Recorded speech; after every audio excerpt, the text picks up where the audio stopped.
Trying to fit everything you like to eat in a tiny boat fridge can be frustrating.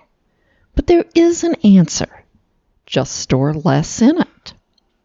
Hi, I'm Carolyn Sherlock, and on this episode of the Boat Galley Podcast, I share a few things to add to your provisioning list that you can keep on board without refrigeration. And I'll also tell you about a few things you probably have in your fridge that don't need to be. Now, if you want more help in living with a small refrigerator and still having great meals, sign up for my online course, Eating Well with a Tiny Fridge. Right now, it's available on a pay-what-you-can basis from $5 to the regular price of $19. Learn more about it with the link in the show notes. So let's talk about how you reduce what's in the refrigerator.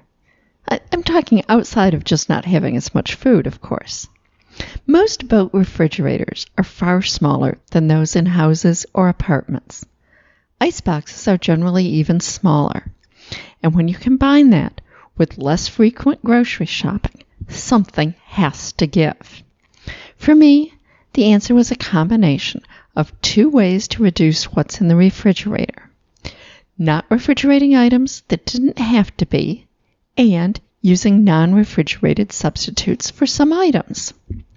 Now, while I enjoy visiting the towns and villages as we cruise, I really prefer to do a big stock up every 2 to 4 weeks, staying in secluded anchorages in between. This means I have to make the most of what refrigerator space I have. Okay, let's start with your condiments. Most condiments don't need to be refrigerated. Sure, most Americans refrigerate open containers of ketchup, mustard, jellies, jams. Some even keep steak sauce, hot sauce, soy sauce, and Worcestershire sauce in the refrigerator.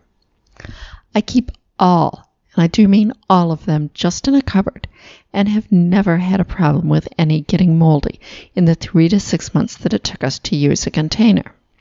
For things that we don't use a lot of, I buy smaller containers so that we'd use them up before they got rock hard. So how about milk? Well, there I use boxed milk. And boxed milk is a cruising staple.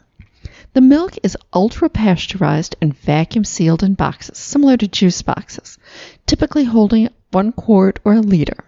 Now you can get whole milk, 2%, skim milk, and even almond and soy milk. Some people think boxed milk tastes slightly different from fresh milk. We didn't.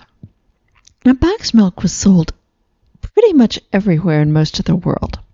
We found it easily in Mexico, Central America, South America, and Africa. In many villages, you could only buy boxed milk and powdered milk. There simply wasn't any fresh milk. In the U.S., boxed milk can be a little harder to find. I've always been able to get it in the super Walmarts, but it's in the baking aisle. In coastal Florida, almost every grocery store carries at least 1 or 2 brands. Publix has a wide variety. Now, I've kept boxed milk up to 6 months. I think the official recommendation is more like 3 months. Just shake it up before you use it. The milk solids can settle a bit, but the boxes don't need to be refrigerated until you open them. Many boxes have a resealable pouring spout, but whenever we were on the move or in a rolly anchorage, I'd be sure that either I had a screw top on that box, some of them come with them, or I'd transfer the milk into a bottle with a screw top. Now you can also buy light cream, that's called media crema in Spanish-speaking countries, in cans or boxes. In the U.S., you'll usually find it in the Mexican foods aisle. Evaporated milk, which comes in can, is not as thick as media crema, but it's also a good substitute for refrigerated half and half in recipes. Now, with media crema, you can easily make your own sour cream when you want it, without having to keep it in the refrigerator until after it's made up.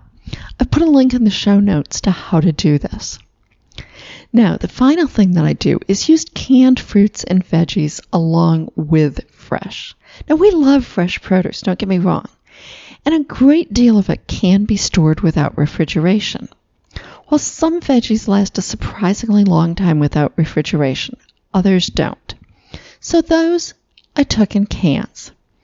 I use a combination of fresh and canned so that we can go longer without reprovisioning. Often, I'd make salads that are a combination, such as like canned green beans instead of lettuce, but then I'll use fresh tomatoes and onions and a vinaigrette dressing. We'd still feel that we were eating fresh veggies. For more information on how to store fresh produce, both veggies and fruits, without refrigeration, and more of my secrets about how to make the most of the limited refrigeration you do have, be sure to sign up for my online course, Eating Well with a Tiny Fridge. And remember, right now it's available for what you can afford, $5 to the normal full price of $19.